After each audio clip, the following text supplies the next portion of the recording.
Di sisi istana yang penuh dengan puja-puji kepada pejabatnya yang semua informasi harus bagus, merasa tidak ada lawan yang pantas memimpin Indonesia selain orang yang sederhana dan baik, maka orang di sekelilingnya menambah hembusan puja-puji kepada pemimpin tertinggi. Kenapa nggak 3 periode sekalian? Kalau perlu tambah 3 tahun, baru tambah 3 periode. Ini keren, toh 80% suara partai besar di tangan kita. Itulah libido orang di sekeliling yang saat ini menjabat dengan enaknya karena bisa bermain semaunya. Ingin sang pemimpin tertinggi berkuasa terus dan apapun diusahakan. Enak mereka saat ini yang sedang menjabat karena bisa memainkan dalam tanda petik kebijakan-kebijakannya karena sang terpilih, sang tertinggi tidak terlalu detail memahami konteks proyek-proyek dan permainan anggaran anak buahnya. Tapi eits, ntar dulu. 2 partai terbesar teratas suaranya yang kalau di total suaranya mencapai kurang lebih 33%. Nggak maulah. Jadi suara perpanjangan jabatan 3 periode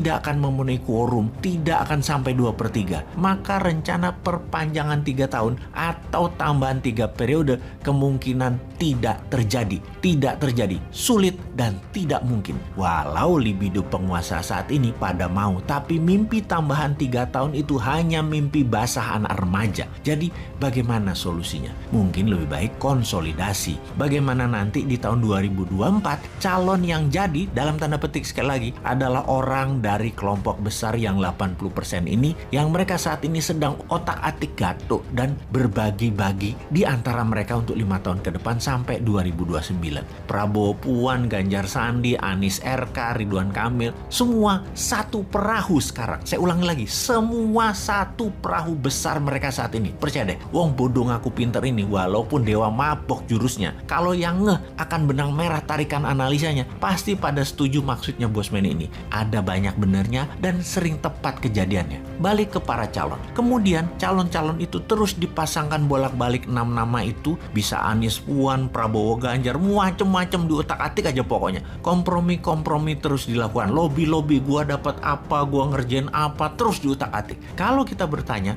mana ada yang mikir misalnya bagaimana minyak goreng murah dan tersedia untuk rakyat di seluruh Indonesia. Segera bagaimana menghindari kenaikan harga dan inflasi akibat perang berkepanjangan dan dunia jadi perang dunia. Bagaimana KKB Papua selesai? Bagaimana melihat KKB ini? Adakah intelijen asing bermain karena Barat merasa diambil haknya karena semua proyek mineral diambil ke Tiongkok misalnya begitu? Nggak ada yang analisa begitu. Nggak ada yang mikirin. Kembali ke politik 2024. Apa yang terjadi kalau hanya ada satu pasang calon presiden dan wakil presiden karena sudah terjadi kompromi dan konsolidasi sehingga calon seberang siapapun mereka nggak akan dapat perahu. Lawannya kertas kosong.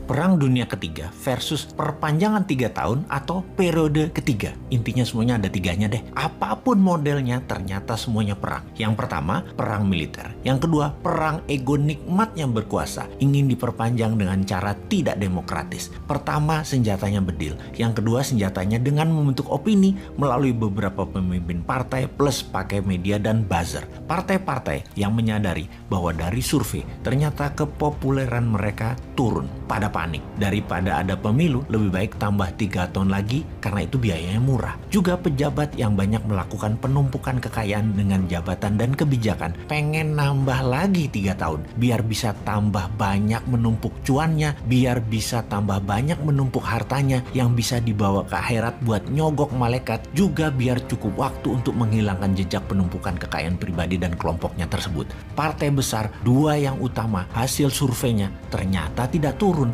Keduanya nggak setuju diperpanjang. Orang mereka bisa berpeluang ambil jabatan tertinggi tersebut. Ngapain setuju nambah 3 tahun apalagi 3 periode? Amit-amit jangan sampai begitu terjadi. Begitu kata mereka. Di sisi istana yang penuh dengan puja-puji kepada pejabatnya yang semua informasi harus bagus, merasa tidak ada lawan yang pantas memimpin Indonesia selain orang yang sederhana dan baik, maka orang di sekelilingnya menambah hembusan puja-puji kepada pemimpin tertinggi. Kenapa nggak 3 periode sekalian? Kalau perlu tambah 3 tahun baru tambah 3 periode. Ini keren. Toh 80% suara partai besar di tangan kita. Itulah libido orang di sekeliling yang saat ini menjabat dengan enaknya karena bisa bermain semaunya. Ingin sang pemimpin tertinggi berkuasa terus dan apapun diusahakan. Enak mereka saat ini yang sedang menjabat karena bisa memainkan dalam tanda petik kebijakan-kebijakannya karena sang terpilih, sang tertinggi tidak terlalu detail memahami konteks proyek-proyek dan permainan anggaran anak buahnya. Tapi eits, ntar dulu. Dua partai terbesar teratas suaranya yang kalau ditotal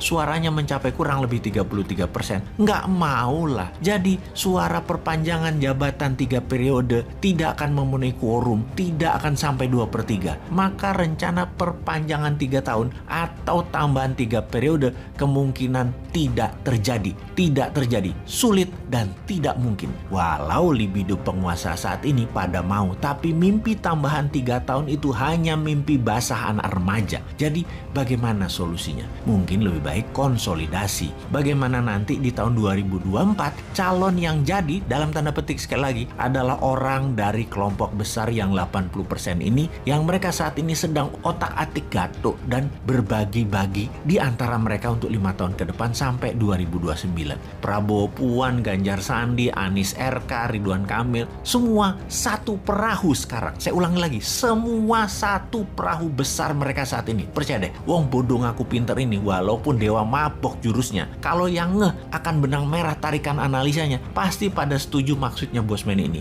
Ada banyak benernya dan sering tepat kejadiannya. Balik ke para calon. Kemudian calon-calon itu terus dipasangkan bolak-balik 6 nama itu. Bisa Anies, Puan, Prabowo, Ganjar, macem-macem diutak-atik aja pokoknya. Kompromi-kompromi terus dilakukan. Lobby-lobby, gua dapat apa, gua ngerjain apa, terus diutak-atik. Kalau kita bertanya, mana ada yang mikir misalnya bagaimana minyak goreng murah dan tersedia untuk rakyat di seluruh Indonesia. Segera bagaimana menghindari kenaikan harga dan inflasi akibat perang berkepanjangan dan dunia jadi perang dunia. Bagaimana KKB Papua selesai. Bagaimana melihat KKB ini, adakah intelijen asing bermain karena Barat merasa diambil haknya karena semua proyek mineral diambil ke Tiongkok misalnya begitu. Nggak ada yang analisa begitu. Nggak ada yang mikirin misalnya lagi bagaimana kalau Rusia menang perang dan konsolidasi kekuatan Rusia baru dengan Tiongkok tersebut dan akan menyerang Amerika. Dunia kemudian akan mempunyai 3 aksis, G3, Rusia, Tiongkok, Amerika. Dan